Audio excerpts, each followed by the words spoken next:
Bonjour à tous et bienvenue sur Mathfun. Aujourd'hui, nous plongeons dans l'un des plus anciens mystères des mathématiques, les nombres premiers jumeaux. Ces paires de nombres, séparés par une simple unité de 2, intriguent Thalès, chercheur depuis l'Antiquité. Imaginez, Euclide a prouvé il y a 2311 ans que les nombres premiers sont infinis. Mais personne n'a jamais pu démontrer si leurs duos inséparables le sont aussi.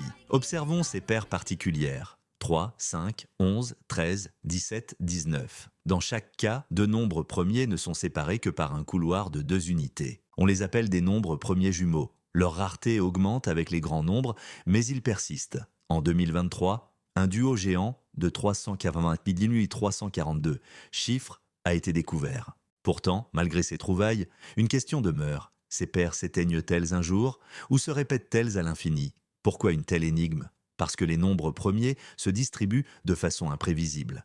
Même si on sait qu'ils deviennent plus espacés, personne ne comprend pleinement les règles qui régissent leurs écarts. Les jumeaux défient cette tendance comme des îlots de régularité dans un océan de chaos. En 1849, le mathématicien français Alphonse de Polignac élargit le mystère. Il propose une idée audacieuse.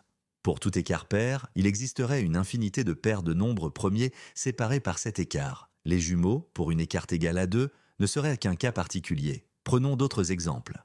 Les cousins pour une écart égale 4, par exemple, on a 7, 11, 13, 17. Les sexy priment sous les nombres premiers sexy pour un écart égal 6. Par exemple, on a 5, 11, 7, 13. Chacune de ces familles suit la même logique. Mais aucune n'a été prouvée infinie. Polignac imaginait un univers où les nombres des premiers dansent à part paire, quel que soit l'écart choisi. Un siècle plus tard, cette vision reste intacte et invérifiée. Dans les années 1920, deux mathématiciens britanniques, Godfrey Hardy et John Littlewood, révolutionnent l'approche du problème. Leur idée? Modéliser les nombres premiers comme des événements presque aléatoires. Leur conjecture déprédit que le nombre de jumeaux jusqu'à n suit une loi précise, dépendant d'une constante mystérieuse.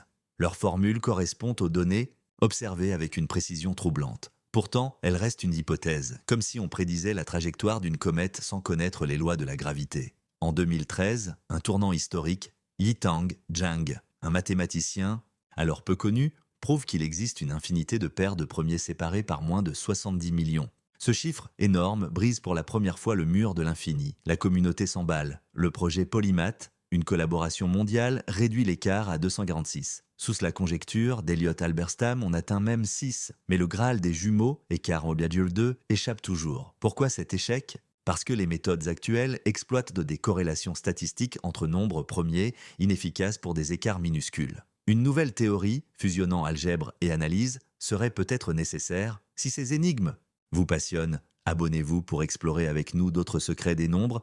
Merci et à très vite sur Mathfun.